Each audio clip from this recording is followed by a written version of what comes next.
Alrighty, folks, it is time for Grand Prix Halls of Valor, our first ever 1v1 plane chase tournament. Gotten to watch a match already. Tournament looks to be particularly spicy, lots of random things happening, so uh, skill always going to be a component to some degree, but there is also going to be a good deal of luck at play in this tournament. So, really going to do what we can to try and focus on having fun and just kind of enjoying the weirdness of the environment over everything else. I've brought a weird one today. I almost brought the Jund ramp style deck that a few other players have brought to the field here. Um, Jund ramp seems really good, and one of the things that I was thinking about was, rolling the planar dice only gives you so many opportunities every turn, but the more excess mana you have, the more you can actively use the planar dice to try and roll chaos or roll to planeswalk, and you get more control over where the planar deck goes than your opponent if you have mana to spend. So I thought about trying to go for something sort of like the Jund ramp decks, but I just didn't have enough time to really solidify that idea. Had to record the deck text for or like the deck review for Worlds. So I ultimately, this is a deck I had already locked by that point, and so I just wound up making a few small changes. And what we ended up with is Sultai Titan Pledge Approval mid range. There's a lot of moving pieces here, but it is something that I felt was just positioned well enough to leverage the planes in a meaningful capacity, such that I could justify running 15 planes, while still getting a lot of value from the planes that are available. So you're going to see a lot of different ways to spend mana in this deck, and one of those rationales we're just going to get into right before we go into the specifics of the deck. We have a bunch of Titans where we can pay 3 and tap them to make a 1/1 Golem. We have different ways to pledge, make a clique token, and then we can pay 4 to activate that clique's ability, both between 8 cards in the main deck that can pledge, and a third of our plain deck can pledge as well, which means that when we get into a match, at a minimum, a fifth to a sixth of the planar deck is going to be just dedicated to pledging, which is going to give us another way to potentially spend mana in most situations. And you might be wondering, why bring a deck that has these ways of spending mana when you have an inbuilt way to spend mana by rolling the planar dice. And the reason is our deck is built in such a way that I feel very comfortable sticking around on a lot of the planes that we have. Some of them can benefit our opponent pretty well, but others, it's perfectly fine to just kind of be there for a little while. Maybe we take the free chaos roll every turn, or free roll every turn to try to see if we can hit chaos. But otherwise, like Ruins of Elantian, I'm very happy to just stick around on. Any of the pledge planes, I'm really happy to stick around on. Den of the First Dream's great. Satessa is very great. Or sorry, not Satessa. Starfall Glade is really great to stick around on. And so with all these different planes that I kind of want to stay on rather than trying to roll away from, it creates this scenario where the ability to roll the planar dice to spend that mana is still important to get away from planes my opponent put into the deck, especially if those are planes that actively hurt me and benefit them. But otherwise, it's really important to actually just have planes I'm happy to stay on. And with that in mind, having other ways to spend excess mana is pretty important. So what's the basis of the deck? So we are a Golems deck. We are playing full playsets of Unspeaking and Unflinching Titan. Unspeaking Titan's a 2-mana 3/4 for 1 and a blue. Golems you control have Ward 1, can't attack or block unless you control 3 or more Golems. That's true of all of the Titans. When it enters or attacks, you tap up to 1 target creature and put a stun counter on it. And then they also all have pay 3, tap, make a 1/1 white Golem creature token. Unflinching Titan is a 3-mana 5/5 that gives your golems trample, and when it enters or attacks, you surveil 1, and then may put a land card from your graveyard onto the battlefield tapped. Does not need to be off of the card that you surveilled potentially to your graveyard, so you could surveil, keep something on top, and then put a land from your graveyard onto the battlefield tapped. All really depends on how things line up. And then we have 3 Unyielding Titan, which gives our Golem's Menace, is a 3 and a black for a 6/3. And when it enters or attacks, target opponent reveals their hand, and we're going to get to exile a card from their hand or graveyard. This can exile lands as well, which is pretty brutal. So we have 11 Titans in the main deck. We also have 4 other golems in the main deck. We have 4 copies of Herald of Awakening. It's a 1 mana 2/2 defender in for a single blue. When it enters, we draw a card. Then we can discard a card unless we control a ruin. Spoilers: we have no ruins in the 75. So this is always just going to be pure looting. But that's fine. We have some things that help us benefit from wanting to loot things into our graveyard. We have 8 sorceries that all have flashback, so there's some benefit there. We can loot excess lands into our graveyard and then get them back with Unflinching Titan. So there are some nice little small synergies here in the main deck with Herald of Awakening, and then it also works pretty beneficially with some of our plain cards that care about our graveyard. But most importantly, Herald of Awakening is just an early defensive golem that will enable our Titans to attack and block more early. Kind of skipping past the other creatures real quick to talk about the last piece of the golem puzzle. I had seen that the Golem's deck that was brought to Worlds was on Alien Pledge. So Alien Pledge, for those unfamiliar, and let me just pull it up here real quick. Alien Pledge is 1 in a colorless to create a token that's a copy of target creature you control, except it's a 1/1. And then you can pay additional mana to choose additional modes. You can pay a colorless to make it a additional colorless to make it a token copy of a different creature instead. So it's no longer a 1/1. It's just not the creature that you got the enter trigger off of. You can pay a white to gain a bunch of life, or a black to make each player sacrifice a creature. It's really only important for that initial create a token that's a copy of target creature control, except it's a 1/1 mode, being used in Worlds to get 1/1 copies of your Titans for 2 mana, which is really powerful. But I really didn't want to hurt this deck's mana base by trying to make Alien Pledge work. So I opted for a card that I felt was going to be a little bit better into the specific field, which is Chronicle of Precedence.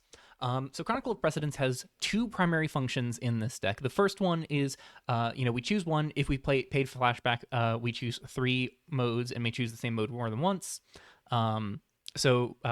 Mode 1, you draw 2 cards. Mode 2, you create a token that's a copy of target artifact or creature you control. Mode 3, you make target player mill 7 cards. Oftentimes is going to be creating a token that's a copy of one of our Titans. So we can make a token copy of Unspeaking Titan, give our golems more ward, and tap down one of our opponent's creatures off of the Chronicle of Precedence. We can make an Unflinching Titan token, so we get another 5/5. Get more lands into play, and as we're getting lands into play off of the Unflinching Titan, that makes it more likely that we'll be able to flash back the Chronicle of Precedence, or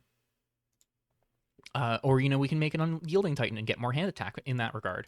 But we can also Chronicle of Precedence to draw cards if we're really on a pinch. The mill is not something that we're often going to be angling for on its front side. However, the other function that Chronicle of Precedence has in the deck is another, and we'll get back to the creatures, I promise, but it's another thing. We also have 2 copies of Chronicle of Extinction, a card that I have a love-hate relationship with. Very solid into some of the field right now. Target player sacrifices creature in a planeswalker, or they discard 2 cards, exile their graveyard, or all creatures get -2/-2 until end of turn. One of the things that's really powerful about Chronicle of Extinction and Chronicle of Precedence in this environment is the existence of Den of the First Dream, one of my contenders for, I think, one of the strongest planes out of the 70 plane cards available to us.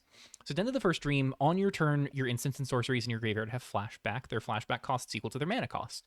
So what that means is that you can flashback Chronicle of Precedence for 1 blue, and choose 3 modes. So that is when the mill mode comes up more often, because that means Chronicle of Precedence is 3 mana to mill roughly half of our opponent's library, which makes Chronicle of Precedence suddenly a very real win condition, especially when the Chaos mode of Den of the First Dream has each player mill for 10. So not only is there a risk of our opponent trying to leave Den of the First Dream if they can't use it effectively and then risking milling themselves for 10, but As our opponent struggles to get off of Den of the First Stream, 1 in 6 chance every time they roll the dice, that gives us more time to Chronicle of Precedence, mill them for 21 for 3 mana, or Chronicle of Extinction, just utterly obliterate their resources for only 4 mana. So that's something that has a real tangible benefit to us here, and even so much so that we have the final 2 copies of Chronicle of Extinction to make the full playset in our sideboard in case we run into matchups where we want it. So Chronicle of Precedence, primarily going to be used on its front side for copying our golems, giving us more functional total copies of golems to really get ourselves to that 3 or more threshold, so our golems can attack and block. But is also just very valuable for that like finger snap murder potential of Den of the First Stream with these flashback costs getting vastly discounted. And again, we've got Unflinching Titan here. Unflinching Titan can help us escalate to just naturally flashing back these Chronicles as well, which is pretty nice. So we'll get to the last sorcery in a little bit, but bringing us back to the creatures, I mentioned that this is a pledge/approval deck, and that's because we have the Golem package. We have the 11 Titans plus 4 Herald of Awakenings plus 4 Chronicle of Precedence for a total of 19 cards really centered on trying to make the Golems. And that is assisted in some degree by our 2 playsets of 3 mana pledge creatures. We have a playset of Grassroots Campaigners, 3 mana, 3/3 in green. Landfall, when it or a land you control enters, you make a pledge. And Corrupt Congressman, when it enters or attacks, you make a pledge for a 2 and a black 2/3. And it also gives your clicks pledge. Each opponent loses 3 life unless they discard a card or sacrifice a creature. There can be situations where, we Chronicle of Precedence, flashback, copy Congressman or Grassroots Campaigners, just get a ton of value that way. But one of the things that was very much just on my mind is I mentioned there are 5 planes out of our 15 that are from Nylon, and they pledge on your upkeep or when you arrive on the plane. And as a result, Corrupt Congressmen and Grassroots Campaigners get a lot better when you're already on a clique before you ever get to play them on turn 3. It's one of the things that I think makes the 1 and 2 mana pledgers better than they look in constructed play, but it's also just one of the things that in this environment where you can develop a clique for no mana, it makes these cards that pledge multiple times for 3 mana look a lot better because their initial pledge is more likely to already be benefiting from a clique that you have around. And there are 2 cliques that I think are going to be most often relevant to us. I'm just going to pull them up here. Vishanki Incorporated, which is black, a red, and a green to make a treasure token. Whenever we pledge, after we've made this, of course. And then Tyrael Bureau, which is going to surveil 2 for us. So we either get mana generation and acceleration, or we get the card selection of Tyrael Bureau. And either way, there's a lot to like about that. If we're making a bunch of mana with Vishanki, obviously, I've explained that there's a lot of ways to spend mana in this deck between the pledges and the golems, and of course our flashback costs as well.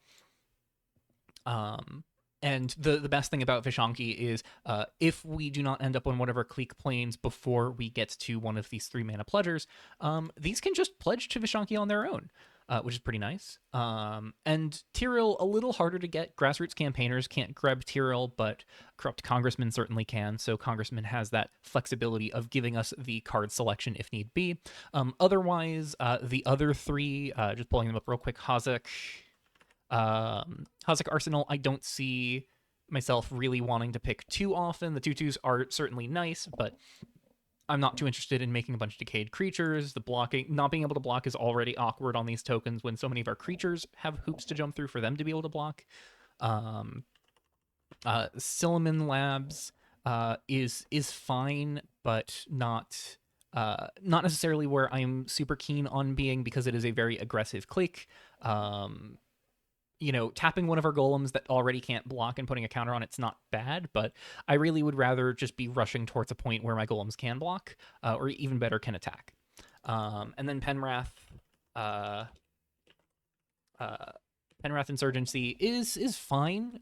Helps our golems hit for a lot more, but I really do think that the black aligned ones of Vishanki and Tyrael are going to be the best bet for us. And because they only share black as a color, our 5 planes that we can arrive on between data channels, only often pledging to Tyrael, Gold Peak Gateway pledging to Vishanki, Gravel Gate Pit pledging to either. Skycrest Estates pledging to Tyrael, and Test Site Syzygy pledging to Vishanki. We always are going to be able to pledge to one of the two off of our planes, and then if we get to Corrupt Congressmen or Grassroots Campaigners, we can pledge that way as well. And since we're making a 3-color enchantment pretty often between the 5 planes in our planar deck and our 8 3-drops, that makes Chromagoyf a little bit better as well. Now, in early versions of this deck, hold on, I'm just gonna pull up the card. I was on Carefree Kappa for a little while, and I found myself very, very frequently finding it pulling me towards wanting to play a weather package, specifically for Rain Dance, which is the 3 and a blue. I'll just pull it up. Rain Dance, when you attack, you can create tapped and attacking token that's a copy of target attacking creature, except it isn't legendary, and you sacrifice it at the next end step. I was thinking about Rain Dance for a little while on the basis of, it's really good if we can swing with our golems. Getting more triggers off of our golems is really great. And we need some way, if we're playing Carefree Kappa, of targeting this with a spell or ability to continuously build up instances of Looks Like Rain. And one of the things that I think is really notable about Carefree Kappa and Looks Like Rain is this field has a lot of ways to shred your life total, which makes life gain very valuable. And the version of this deck that I ended up running with doesn't really have a whole lot of ways to gain life, which is a little awkward. But ultimately, I found that Carefree Kappa made too many demands of the deck in a deck that was already trying to do too many different things. I think a version that plays Carefree Kappa doesn't play the Titan package.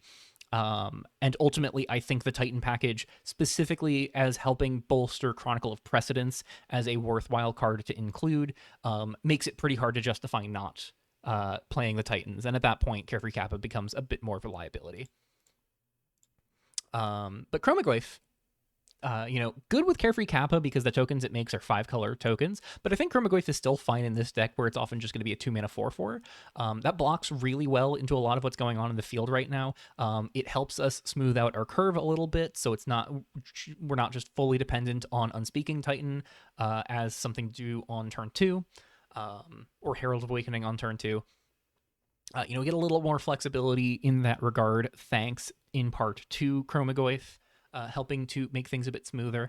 And this, just a 2-mana 4/4 with Trample.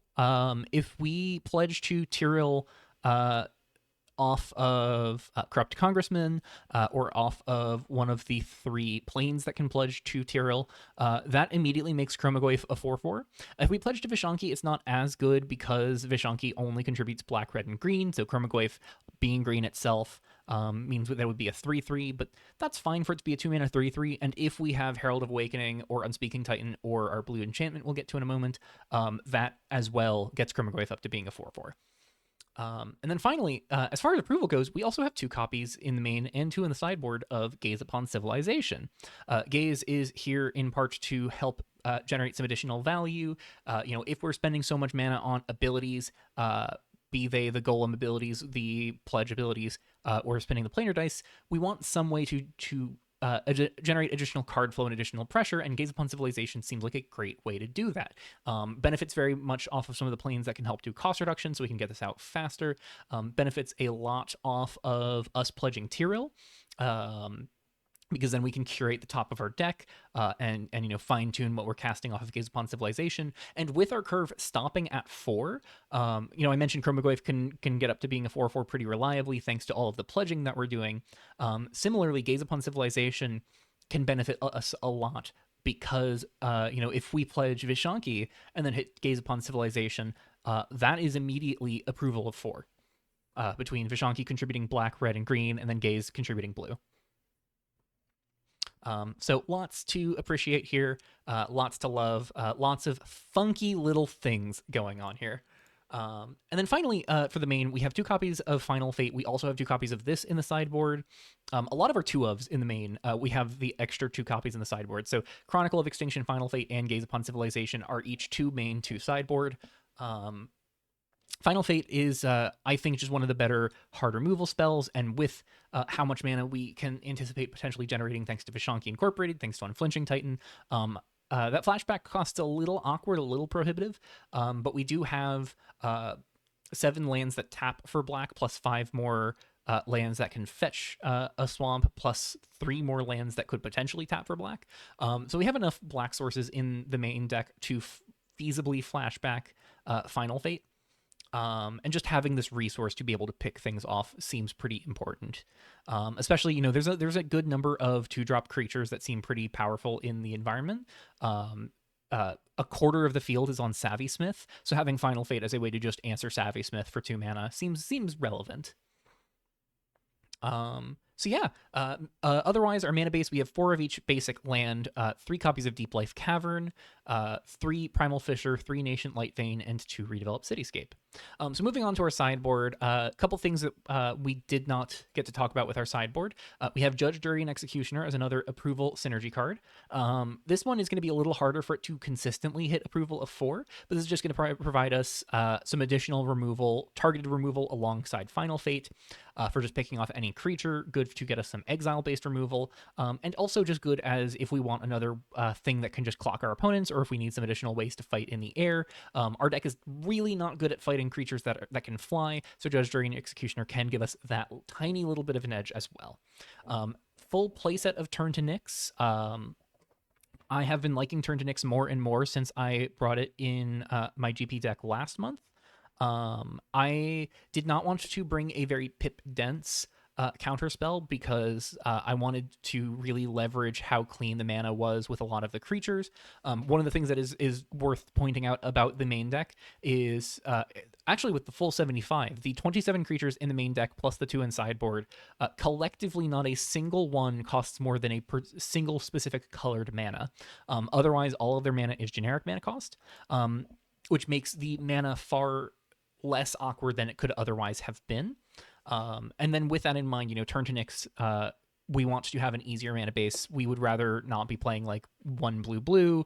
I love Avert Disaster. Avert Disaster is a counterspell I would love to play more of. And if the mana was better in the format right now, I would be playing Avert Disaster more often. But as it stands, Avert Disaster was just too many pips.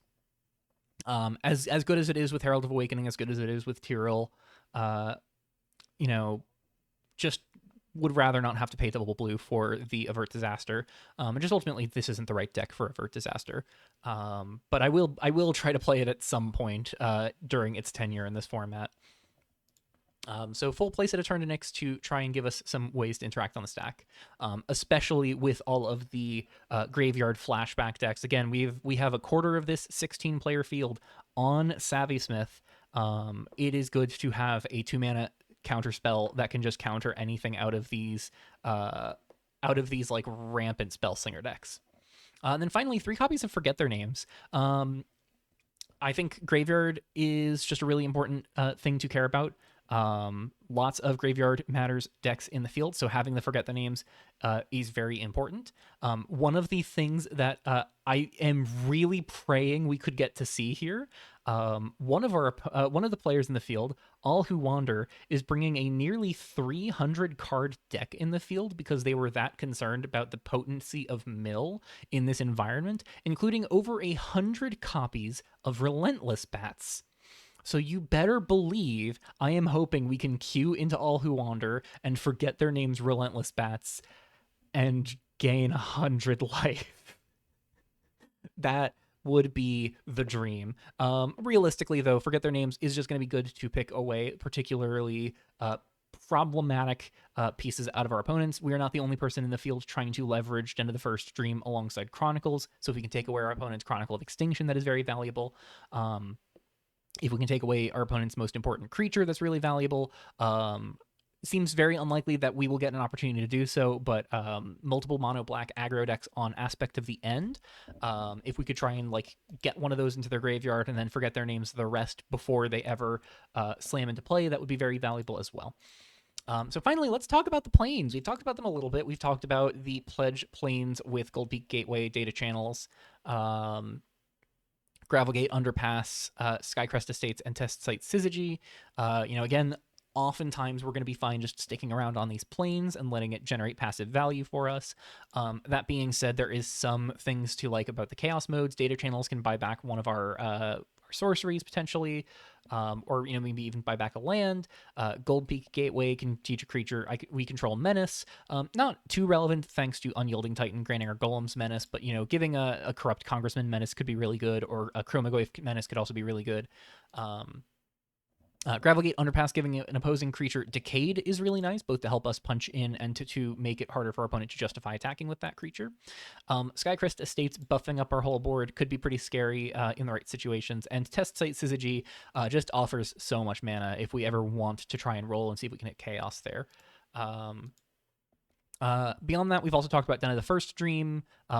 That Chaos mode, honestly, just punishing our opponents for trying to flee the Den of the First Dream, just makes it so good for a strategy looking to abuse it. And with so many other people looking to do the Chronicle thing in this field, the Den of the First Dream is very likely for us to run into opponents who might also have Den, at which point that is improving the consistency of us finding Den of the First Dream in those matches. Afterwards, we've got some funky includes here. So I'm going to start at the right end, and we're going to move our way left. So Veda's Club is in a category that is just going to help us cheat the mana on some of our creatures and some of our spells by making our spells gain Spectacle to have their Spectacle cost reduced by their mana cost reduced by 2. This means that our Unflinching Titans and Unspeaking Titans cost a single mana, means Chromagoyf, Corrupt Congressman, Grassroots Campaigners cost a single mana, Unyielding Titan and Gaze Upon Civilization cost 2, Chronicle of Extinction costs 2 on the front side, Final Fate, I guess we could cast it for 1 to kill a 1-drop. So Veda's Club has some nice synergies there. It is honestly the worst of our cost-reducing planes and is one of the two that I think, with a bit more consideration, I probably would have not included in this deck if I'd had more time to think about it. But Veda's Club does still have that potential to be really valuable for us if we can get our opponent to have lost life at some point in their turn. Veda's Club is going to allow us to really explode onto the board. And so if we're already on the board and already capable of swinging with, say, a Corrupt Congressman or a Grassroots Campaigners, or with an Unspeaking Titan especially, or a Chromagoyf, that will allow Veda's Club to just yield us a ton of mana advantage. The Silenced Court is a great board wipe for us to get to include without having to actually run a board wipe. There are a lot of decks in the field right now that are, somewhat dependent on token generation, at which point those tokens just cease to exist, or otherwise their creatures are pure pressure, at which point coming back with -1/-1 counters is a hindrance to them, or are value engines, things like Savvy Smith and Covetous Frostworm, almost everything out of mono black aggro has pretty low toughness as well, and is pretty important to those decks. So Silence Court snipes a lot of things from our opponents. Notably, when we return, all of creatures exiled come back to the battlefield with -1/-1 counters, which kills all of the small creatures with 1 toughness. But all of our creatures are big enough to survive the Silenced Court innately when they come back. And we have a whole host of enter triggers. 23 of our 27 creatures get some sort of benefit when they enter. And as a result, Silenced Court actually becomes a massive value bomb where our opponent doesn't want to leave. And if our opponent doesn't want to leave, then they may not risk rolling Chaos because, hey, maybe they get Chaos and get to steal one of our golems. But what if they roll a Planeswalk and we get everything back and get a bunch of triggers to just bury them in value? And, if we're getting, say, back a couple Unspeaking Titans off of Silenced Court, then yeah, they get their creatures back. We just get to tap those creatures and stun them immediately. So Silenced Court is, I think, maybe one of the best planes in our suite, besides, of course, the Den of the First Dream and the Pledge planes. Just a lot of things that it does to help stem the aggression from our opponent a little bit, as well as really generate a lot of value for us. And then, of course, because we're incentivized to want to try and get off of the Silence Court as quickly as possible, we have more opportunities to want to try and roll Chaos, at which point we just get to take one of our opponent's creatures, and then continue spinning the wheel to try and return the rest of the creatures into play, and make our opponent's day miserable. There's also Starfowl Glade, for the same reason as Silenced Court. We just got a lot of things that care about entering the battlefield, and so we can flicker things with Starfowl Glade, or even roll Chaos to try and flicker as many things as we can. Can even just in a pinch give our creatures Vigilance, which might come up with Chromaglyph on occasion, but otherwise, ignore the Blizzard browser BattleNet ping. Otherwise, Starfowl Glade, just good to like flicker Unspeaking Titan and stun our opponent's creatures, flicker our Pledgers, flicker Unflinching Titan or Unyielding Titan, or even just Herald of Awakening to get us another looting. Setessa is one of our best cost reducers, quote unquote, mana cheaters, just because this lets us hard cast one of our Pledgers or Unflinching Titan on turn 1, lets us cast Gaze Upon Civilization or Unyielding Titan on turn 2, or Chronicle of Extinction on turn 2 potentially. So there's a lot of value to be gained from Setessa, and then of course Chaos in this mode. After we get that mana off of Setessa, it's safe to want to try rolling so our opponent can't get the mana from Setessa as well. At which point, we can try and find a creature to spend that mana on as well. Sanjaya Raceway, another one that can help us discount our spells, cast Unflinching Titan for 1 after we cast something else. This one in particular really makes Herald of Awakening look a lot better in the mid to late game, because we can Herald of Awakening into a second spell discounted by Sanjaya Raceway. And if we're already on board and already getting to swing, getting to spin Sanjaya Raceway second main to try and spin Chaos and untap our creatures is just a huge explosion of damage, which is really nice. We've also got Ruins of Elantian, going to let us copy up our golems. This is maybe the single most important plane in our suite, even more so than Den of the First Stream, even more so than the Pledge planes or Silenced Court. Ruins of Elantian just does so much because it allows us to ease the process of trying to assemble the golems. We're probably never getting that Chaos mode, because I think we are almost always happy to just stay on Ruins of Elantian forever. And then, go to our end step, we pay to copy an Unspeaking Titan, pay 3 to copy Unflinching Titan, pay 4 copy an Unyielding Titan, and just turn by turn by turn, we just kind of bury our opponent, and there's not much they can do. Remembrance Tower is a particularly spicy one. One of our ways to leverage Herald of Awakening's early looting. With our curve stopping at 4, arrive or creature dies, each player mills 2, but we also have some incentive to want to try and roll Chaos, because our curve stopping at 4 means we need 4 cards in our graveyard, with one of them being a creature, for Chaos to always have something good to hit. Even if that something is just a Chromaglyph or a Herald of Awakening, there's just a lot to like about the Chaos mode of Remembrance Tower in particular. And then, of course, the incidental mill can also put a Chronicle in our graveyard for us to try and flashback, so that can be nice as well. Prismatic Pool, a little bit of a finicky one, maybe not the worst plane in our deck by any means, but not often going to be generating us a ton of value. Can be nice if we are Chronicle of Precedencing, copying an Unflinching Titan, and then drawing a card off of Prismatic Pool, or Final Fate using Final Fate to destroy a green or a white creature could be really nice. But oftentimes, we're going to be spinning Prismatic Pool, trying to roll Chaos, and seeing if we can blow up 2 of our opponent's permanents based on what colors we have available to us. There's talked about down in the first stream, and that brings us to Acros, which is another one of the 2 big suspect ones. This is when a player attacks, the creatures they control get +1/+1 and gain trample until end of turn. The power buff is really nice if we're in a position to be attacking. The trample, not so much, thanks to Unflinching Titan just granting trample naturally. my initial reason for including it was this is a plane I feel very safe trying to planeswalk away from, and if we can roll Chaos, getting to flicker two of our creatures seems really powerful. The realization I've had in the wake of including Akros is there is a plane more than any other that I really wish I had, and it makes the inclusion of Akros as a plane that benefits aggro opponents really, really awkward. And that is the first of the two planes absent from this deck that we're going to talk about, which is Mokar Valley. Mokar Valley is just creature spells you cast cost one less. I don't know why I forgot this one. If I'd had more time to really ruminate on the deck, this is probably the plane I would have played over Akros. And then I would have looked at maybe trying to cut out Veda's Club as well for another plane that we'll talk about in just a moment. That I think is a little more like give or take on whether Veda's Club is better than this other plane. Akros can benefit us in some real ways, but Mokar Valley just letting us go turn one Unspeaking Titan or turn two Grassroots Campaigners, just unquestioningly, or turn one Chromagoyf unquestioningly. I wish I'd had that luxury, that ability to do that.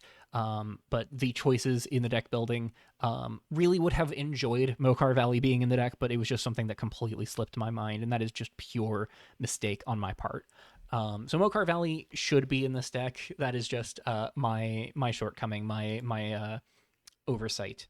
The other one that could be worth consideration here is Mishiro Town. Mishiro Town, when you begin on or planeswalk to Mishiro Town, each player searches for a basic land from their deck, puts it into their hand, then shuffles. Whenever chaos ensues, you get a creature with mana value 2 or less and put it into your hand from your deck. I feel iffy about Mishiro Town. This is what I mean when I say it's kind of like more even between it and Veda's Club. Veda's Club is harder to enable. Mishiro Town is just always guaranteed to get you some value. We have 12 basics in our deck, so it's pretty easy for Mishiro Town to just find a basic, especially if we start there. It can make an awkward opening hand that's a little land light work a lot better. The problem with Mishiro Town is I actually think one of the things we can really leverage is our opponent missing land drops. I think this is an environment where folks are inclined to get a little bit greedy. And if folks are missing land drops and getting greedy, then, Mishiro Town actually helps reward our opponent for their greed by finding them another land. Again, opponents have brought Mishiro Town. There are people with it in their planar deck. So there are definitely opponents who could still roll into Mishiro Town, but that was part of my rationale with not wanting to include it. That being said, the Chaos mode here is free to try and roll for, and we have some great things to get off of the Chaos mode here, between it just searching up an Unspeaking Titan or a Herald of Awakening or a Chromagoyf, depending on what we need. And so that I think is the bigger reason, even more than the land, of why maybe it should be in here, to just try and find us more golems or try and find us a Chromagoyf. That is maybe why we would want it over Veda's Club. But yeah, I'm eager to get into some of these matches and see how things shake out. I'm up against Cajun in round one, who helped pull together a lot of the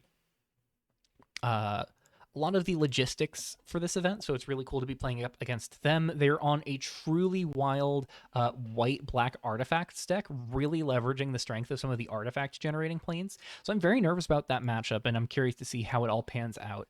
Did not play any copies of Hungry Blob, so it's going to be a hard time fighting against an artifact deck with no way of blowing up artifacts. Gonna be real skill test on that one. So wish me luck on that, and I'll see you all in round one.